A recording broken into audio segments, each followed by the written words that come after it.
Hey, what's going on, everybody? Welcome back to the Chasing Dreams podcast with Charlie and Justin. We are on episode 120 and hopefully going to enjoy some warm weather this weekend. Yes. It's supposed to be up to 70 degrees, I think. Today, yeah. Yeah, it's awesome. 60-some today and 70 tomorrow, I believe, is what I saw. But yeah. I'm not really a weather checker. Me neither. So I was telling somebody, the guy that came to my house for solar last night, I had a quote for solar power for my house. Mm-hmm. And I was telling him, I was like, I don't ever watch the news. I'm obviously watching a little bit right now just to be apprised of the information for the war. But other than that, the news just, it's all depressing and normally fake. Yeah, it's tough to stay mutually informed, I guess. Neutrally, maybe. Neutrally informed. Yes. Where you have equal stuff coming from, we're in the 21st century and we still have only two political parties. Right. Which seems pretty outlandish, to say the least. So, I don't know. I don't purposefully avoid the news, per se. I don't really have a lot of time to watch the news, number one. Right. So, I don't really have time to watch much of anything. But weather just falls on the list of things that I don't regularly check, Right. which is, I don't have a time excuse for that. I mean, I have an app on my phone that can tell me the weather in 2 seconds. I just open it up, and that's the benefit of technology. But I don't know. I don't really use it and don't put much stake into what people say either way, because you can talk to two different people about the weather tomorrow. One will tell you it's going to be 30 degrees. One will tell you it's going to be 70 degrees. Right. And truthfully, since we live in Ohio, that both of those people were probably right about their prediction, because it could be 30 and 70. But regardless, I'm looking forward to hopefully a warm weekend and be able to get outside a little bit, because I've been longing for that. Yeah, I think daylight savings time's coming up soon, right? Yeah, I can't remember what day it is, but it's got to be real soon. I believe it's in the teens of March, if I'm not mistaken. Again, something I probably should know, but over all the years, I haven't really paid any attention or close enough attention to actually figure it out. I think subconsciously I don't want to know exactly. I like the surprise of, I'm getting more time tomorrow. You know what I mean? Like that. I like the surprise of that. Yeah, it's always nice when you get, obviously losing an hour of sleep, but gaining an hour of daylight, which I'll take an hour of daylight all the time. I love daylight. It's such a good feeling to look outside, especially at the gym, and know that it's not that dark out when it's late. When I'm working, the lighter it is, the more energy I seem to have. So my circadian rhythm doesn't really start to downregulate itself too early, because, there's times when you look outside and it's dark at 5 o'clock. Yeah. And it feels like midnight. And then that kind of throws my internal clock off a little bit, but it is what it is. Warm weather coming. You got any plans to do anything outside, like hiking or? No, not particularly. I know that something that's kind of, for me, usually the things that I do outside like that are all spur of the moment. It's I'll just wake up and I'm gonna go for a hike. Maybe if I have a specific amount of time, if I can go for a walk or go for a hike or whatever, I'll really welcome it. There was a while where I was doing all outside warm-ups prior to the gym. So I was going over to the track right across the road from our gym, and I was kind of running / walking. So I would alternate 400 meters. So 400 meters, one lap around the track. I would do a walking lap, a jogging lap. I don't want to say a sprinting lap, because it wasn't a sprint by any means, but it was a brisk pace. Yeah, a pretty good jog. And then go back to a walk, back to a jog, and alternate for generally a mile and a half or something. And that really got me warmed up for the gym. Plus, I was literally warmed up in the sense where I was sweating, and you and I both talk about how when we sweat, we feel a little bit better. So I look forward to potentially getting back to that again. I just like being outside, and it's hard because I know how beneficial it is, but I also can't get outside a lot of times with work at the gym and then work at school and then back to work at the gym. There's days where the only outside time I get, as much as I hate to admit it, is when I'm in transit to my car and out of my car, right? Which is only a couple seconds. So I don't know. What about you? Do you have any outdoor plans now that it's going to be nice? Yeah, actually, we're going to, process the rest of our chickens today, and then tonight, this evening, I'm gonna take my daughter, my wife, and my cousin, his wife, and his daughter. We're all gonna go to the park and let the kids play on the playground. Cool. I'm sure it'll be the first encounter for my daughter of getting muddy, Hmm. which my wife's not gonna like, but I'm gonna let her just get after it and see how she likes it. So, but yeah, no, it's gonna be 70. You know what I mean? Like you have to go outside. Like, I feel like it's a duty. It's a day off of like work, which I know you don't get those very Hmm. often, but it's a day off of work and it's gonna be 70 degrees outside. I couldn't even imagine sitting inside all day. Yeah, the other thing I like about the warm weather, even at work, is it lets us get into a little bit of speed work with my athletes because Yes. the turf facility that I train in, um, I wouldn't say is small, but when you're really looking to get into like overspeed work and training athletes in a distance further than a 20-yard sprint, you need a lot more space. Yes. So we have a big outdoor space that's asphalt, in a back parking lot and stuff, but we can do like our sprint work out there and stuff, or go over to across the road to the practice field and stuff and get sprint work in there. But it's kind of hard because like the analogy I've used with my athletes, or like the reference point that I've used with my athletes, is say if you only bench pressed a couple months out of the year and then you took a 6 month break, do you think you'd be any good at bench pressing over time? And they said, well, no, obviously not. And I said, well, that's kind of the same thing with sprint work and speed development. Like, obviously, we do things in the confined area that we have to increase like sprint capacity, but realistically, the only way you're going to get better at something is doing it. Yeah. Like, the only way you're going to get consistent practice better at sprinting is you have to sprint more. And I see that all the time in the gym. Like, one of the things that people come up to me with, and it just happened recently, this week, matter of fact, is someone will come up to me and talk about improving a specific exercise. And I know that you and I have talked about this before, where when they want to improve a specific exercise, they look at different nuanced accessory works that they could do. So, if I want to improve my deadlift, what other or whatever the deadlift variations can I do? Should I do something where I'm trying to work on maximizing my lockout, like a rack pull where I can overload the top part of the movement? Or am I slow from the bottom where I need to like engage my legs a little bit more so I can do something like a deficit pull where you're standing on a little bit of an elevation, so the range of motion is actually further. Right. So theoretically, then when you go back to a traditional deadlift, it would be easier because you're not pulling it as far. So you have all these questions about what should I do to improve the deadlift or the bench or the squat or whatever variation it is. And I always ask them, well, what does your bench press look like? So for first and foremost, technique. And then a way to elicit greater technique is frequency and volume. Like how often are you bench pressing and how many sets are you doing? Because a lot of times the answer I'll get is the typical person will do 3 or 4 sets once a week. Right. So, maybe you could increase total volume. Maybe you could go and do several more sets. So like skill development, you're doing the bench press more, you're going to get better at it. Or you can look at it in terms of increasing frequency. Yeah. Where you could do it more frequently. So bench press, if your recoverability is optimal, you could do Monday and Thursday bench press sessions or whatever. Because I think that that's kind of an analogy for life, is people could benefit so much more by doing things, the things they want to improve on, they should be doing more frequently. Right. And I know that that's a way to improve those skill sets, specifically to the gym analogy we're talking about, is to find out ways around them. Yeah. But another reference point that I can kind of use here, hopefully it applies and people can understand it, is like financially. So I know so many, how do you gain money? You work. So I know so many people that want to try to continue to work the same amount and save, but that's really not going to work. You need to find more streams of revenue.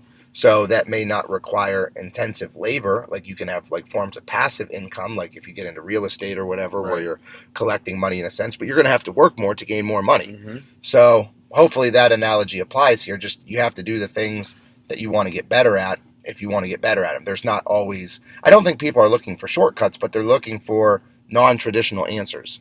So I guess that leads me into a good spot for me to ask a question about that. How do you suggest people like diagnose the level of work they're doing? So like, what's your suggestion? Like, because a lot of people I've seen is they feel like, and this is me sometimes personally, is how like I feel like I'm doing all the work. Hmm. You know, I even regularly ask the question, "Am I doing enough?" Because I feel like I'm doing everything I can, and I'm not getting the results in an expedient matter, right? Yeah. So, how do you suggest people like look at that in different areas? So, like obviously the gym is the one we talk about the most, but any of the areas, any areas of life, like do you have a solution? Do you have a formula, so to speak? I mean, it's not necessarily a specific algorithm, obviously, Right, because people can handle different things. But I think that it boils down to you have to know yourself and know your craft. So, right, like, I know what my body can handle because I don't care about anybody else in terms of what they're doing. right, So, I'm never one to strive to do more or to put the governor on to do less to hang with certain people that I'm training with. right, Like, if someone gets, if we're doing an exercise and like I have a group of 4 of us, I have no problem putting the weight down yeah, if I know that that's not appropriate for me and what my goals are to try to accomplish. I don't ever lift with my ego. Like I try to obviously push myself and get stronger for myself, but like I know what my body can handle, and I know appropriate load, I know appropriate exercise selection, I know volume, I know all that stuff. So I know myself. That's number one. okay, And I think that the only way that you get that is experience, but you actually have to want to know your body. yeah, Like you can't just want to go in the gym and try to bench more than everybody else. You have to know what's appropriate for Charlie, what's appropriate for Justin, those sorts of exactly, things. So I know myself because I don't really want to say I don't have an ego. Maybe my ego is too much where I only care about myself. You know what I mean? Like, yeah, because ego is more than just the load on the bar, the weight that you lift. The other thing would be, like I mentioned, know your craft. So when you go into a gym setting, that's probably the easiest just because, like, you can make good references off of that.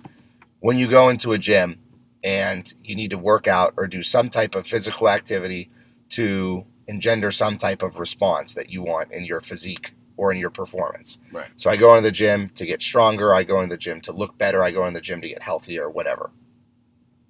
You have to know what is going to create that stimulus response in your body. So if I want to go to the gym and get healthier, I understand that what I'm going to do is going to be a little bit different if I'm looking for performance benefits from the gym, or if I'm looking for solely physique improvements or solely like raw strength and I just want to get as strong as humanly possible. The things that I'm going to do in the gym and how I structure my gym time are going to be different. right, So I know exactly what my goal is. Now, off of that, then you have to get into a little bit of like scientific nuance. Now, I'm not suggesting that everybody has to like completely know everything about the gym and try to become a coach and study this stuff, but I also understand that the simple fact that you grow outside of the gym, not in the gym. So the goal in the gym is to send a signal to your body, break down a little bit of muscle tissue, and then you're going to make the most amount of progress outside of the gym. the other 22 hours a day, Yeah, that's where you recover.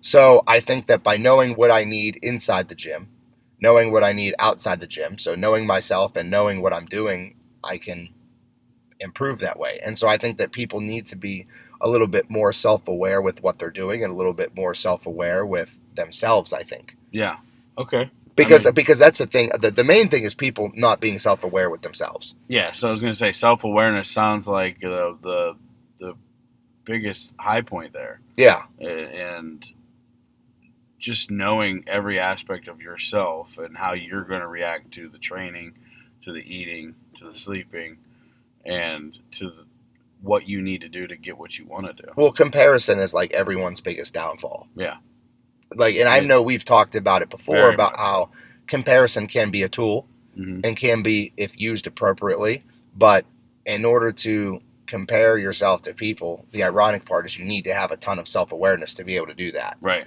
Like I can't look online and look at certain people and say, "Oh, I want to be like that guy," or "I'm depressed because I don't look like that guy."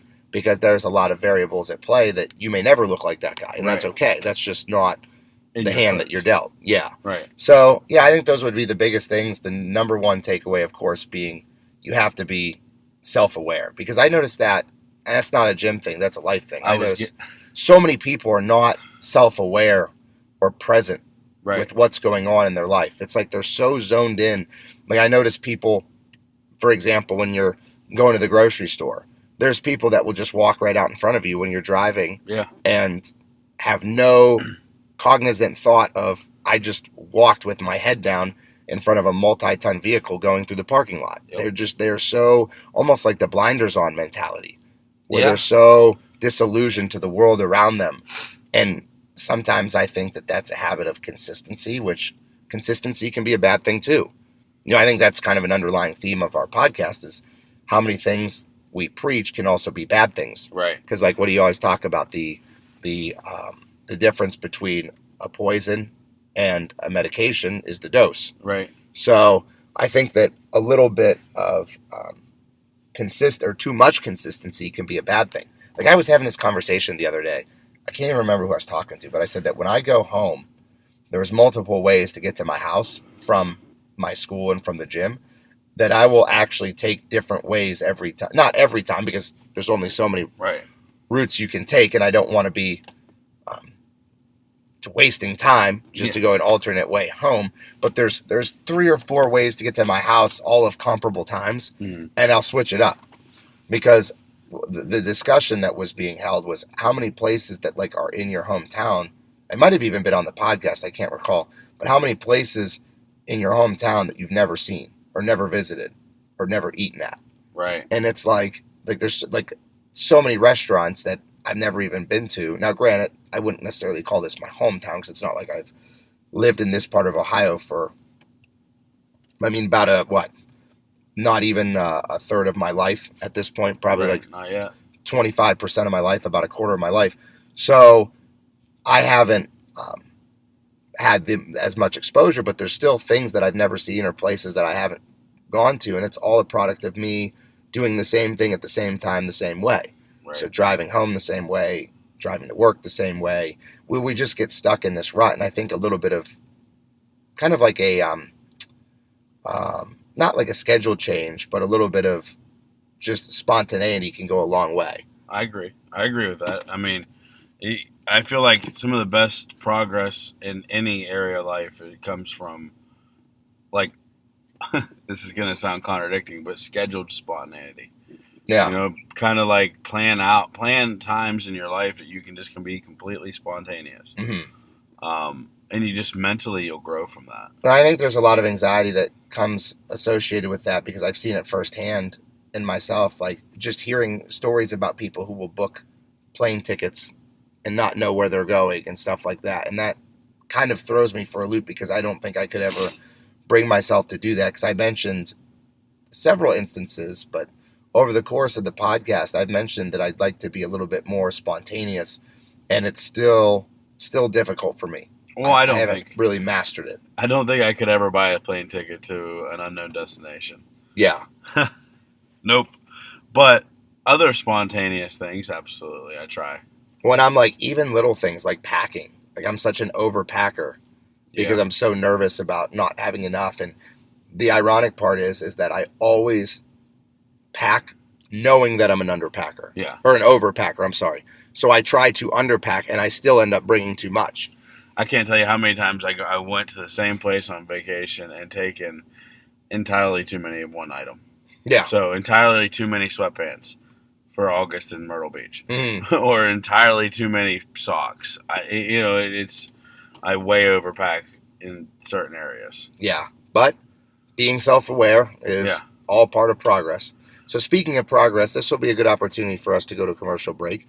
So let's go to a commercial break, and we'll give some updates on training in progress when we come back. Sounds good. As listeners of the Chasing Dreams podcast, we know that you demand the highest quality at all times. If you're interested in quality, look no further than Beast Mode Baking. Beast Mode Baking aims to bring the highest quality, creative, and of course delicious baked goods to your home with nationwide shipping. All orders need to be pre-ordered to ensure they're packed fresh and shipped out to you as soon as possible.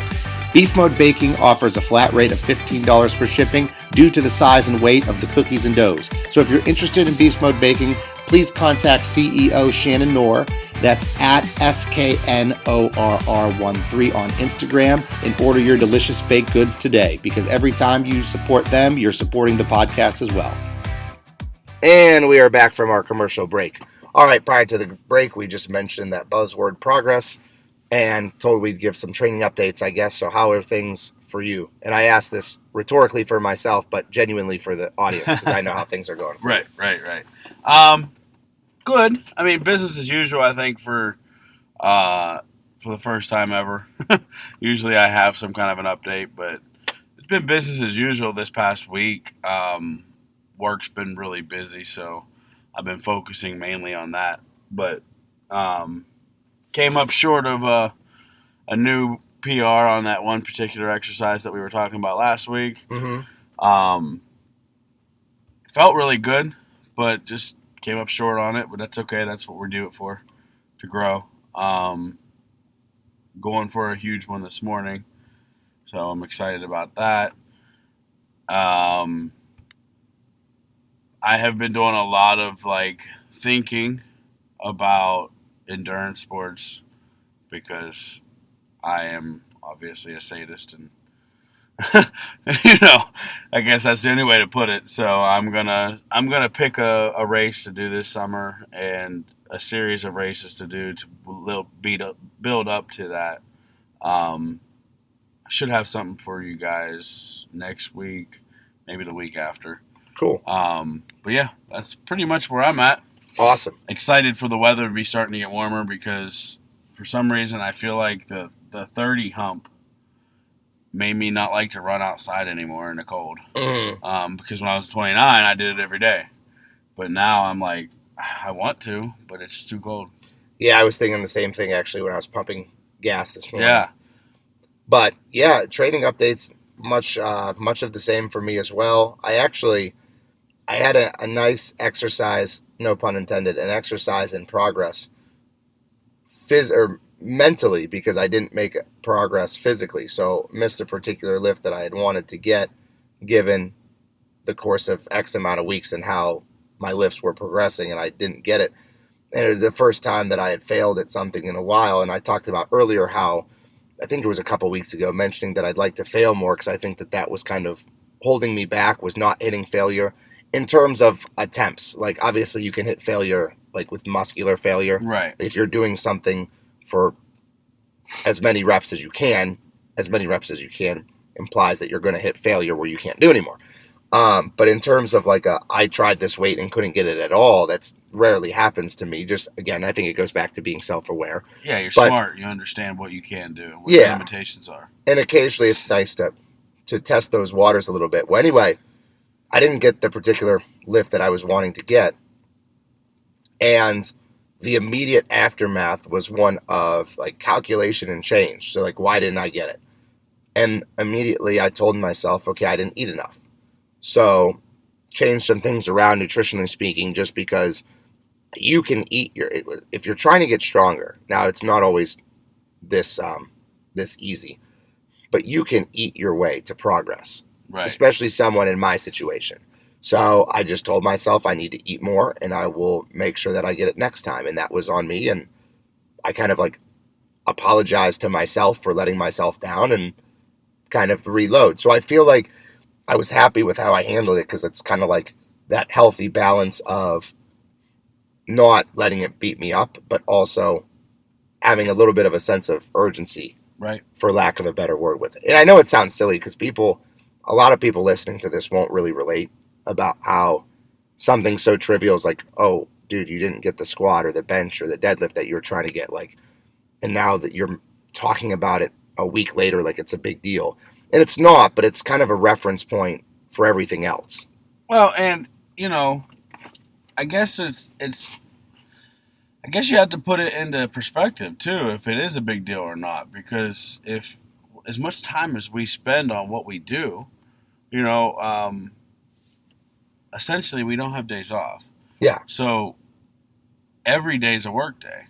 Every day is a day of progress, whether you're taking a rest day from the gym, but you're still getting up early, you're still eating your meals, you're still drinking your water, you're still doing your stretching and your mobility work. So I guess what I'm saying is like there is urgent, like it's important. Mhm. It's important to stress about that a little bit, and you know what I mean. Like that's just my opinion. I don't think it is trivial because you have to. If you're not thinking about it and mildly obsessing over it, are you actually putting all the effort into it? Well, that's like one thing that I've talked about before, especially when I was competing a couple years ago, where I told people that you have to understand, I've said it on the podcast, that you have to understand that I'm coming from an area that's a little bit more sensitive to specificity than most. So in the gym, you can kind of just have fun in a sense for normal, quote, normal people. And you don't have to get highly specific with your nutrition or your training or your supplementation or your sleep. As long as you sleep enough, eat fairly healthy, and give relative effort in the gym, you're going to make some progress. Right. Whereas for me, there's a higher degree of specificity needed because I'm trying to perform at an elite level on stage. Right. So with that degree of specificity physically comes a degree of specificity in terms of your mental state. Right. So I have to be very locked in. And I used to tell people, specifically one of my previous training partners, I told him, if you have a bad workout, that's okay. Because there's no immediate aftermath or there's no immediate ramifications, negative ramifications of your poor workout. Whereas for me, if I have a bad workout, every single little thing makes a huge difference in how I'm going to look on stage. Right. So I could potentially get embarrassed in front of people. So there's like a higher degree of not necessarily urgency, but a hypersensitivity or hyper awareness with things. So I think that, like you alluded to, we put a lot of time into this. So with time allocation comes a little bit more of a stake. Yeah. So I just feel like it's like a return on investment. Yeah. Yeah. If you put in 2 days a week to the gym, you're going to get 2 days out, and your mental state is going to be one of someone who puts 2 days into the gym. If you put 4 or 5 days into the gym, like we do, and then the other 2 or 3 days outside of the gym are focusing on the gym as well, yeah, thinking about the gym, then you have a little bit more of a stake in it. And I feel like that kind of earns you the right to treat it a little bit more serious. But like people may interpret that as being a meathead or whatever, but obsessed, or I feel like it's very, very necessary if you want to make progress in that area. Yeah. I mean, call it what you will, but I just call it dedication. I just call it, obsession. C.T. Fletcher says it the best. He's obsessed. I'm obsessed. And that's it. That's the quote. I'm obsessed. Yeah, of course I am. Like, why would I spend all this time and money and effort to do the things that we're doing? Yeah. If I wasn't obsessed. Yeah. And you can, I guess you could equate that to like different things in life. It's not just the gym. It's not just, it's every area of your life. I'm obsessed with X, Y, Z. Insert your craft and be upset. I mean, be okay being obsessed with what's important to you. Yeah. And then in the same vein, it's important to be recognizing the fact that people's priorities, you shouldn't really have much say in that. Right. So people can say, oh, he prioritizes the gym too much over his family. Now, that may not be right for me. I may not look at that as a good thing, but there are some people that, hey, that's your priorities. You can't change someone's way of thinking, really. So I feel like as an onlooker, now maybe as a friend, you might have a moral or ethical obligation to kind of steer people in a little bit of a different direction if you think that their priorities are way too skewed. But realistically, it's up to the other person to change. So people like you and I, if we put a high priority on the gym, there's probably not too many, if any, people in this entire world that are going to be able to convince me otherwise. Same. That's just kind of an innate thing that's how you're built. Yeah. Mentally or physically. Or it's how you decided to develop your own persona. Because I wasn't always this way. But I decided to go back to something I've talked about numerous times on the show, is be selfish a little bit. I'm selfish with this 2 hours a day, or this, 8 to 10 hours a week. It's my time. Yeah. And I'm going to do what I have to do for my mental health, my physical health, and what I want to look like. Well, the selfish thing, that's for sure something that I've been trying to work on and I've talked about. And there's instances where I'm really good at it, but I keep finding myself like waning back only because all of my jobs and the success of my jobs are almost entirely predicated on me being selfless and giving to other people. Now, I know there's a blend there. There is a perfect blend, but I just haven't really established it fully. And I think that some of the times, because I'm very giving and try not to come off as selfish, sometimes it catches people off guard when I do have to be selfish, and it's condemned, unfortunately, a lot more than someone who's selfish all the time. Right. So it'd be like someone who is brutally honest with someone. If I come out and I say something to someone with no filter on, they're going to be really taken back, some people, because maybe I'm the type of person that not sugarcoats it, but maybe I'm the type of person that says it in a professional way or a polite way or whatever. Or here's an even better analogy. If I'm having a bad day and I take it out on someone, that obviously will get me no gold star for the day. People are going to be mad at me. People are going to say, oh, I can't believe Charlie, was such a jerk today, and he was so rude and so mean. I can't believe he treated me like that. He was in a foul mood, and he took it out on us, blah, blah, blah. But then you have people who are consistently like that. Right. And the people that are consistently like that get a free pass. Get a free pass. Oh, well, that's just him. You just got to know him. Oh, that's just how he is. He just tells it like it is. And it's like, wait a minute, there's something wrong here. And I've said that before so many times on the podcast. I don't understand how people can act a certain way or display a negative trait all the time and they get a free pass, and yet I do it once, right, and it's condemned. And I guess, I have to add with that is, like, when I say selfish, I don't mean you have to be a jerk. You just have to prioritize yourself.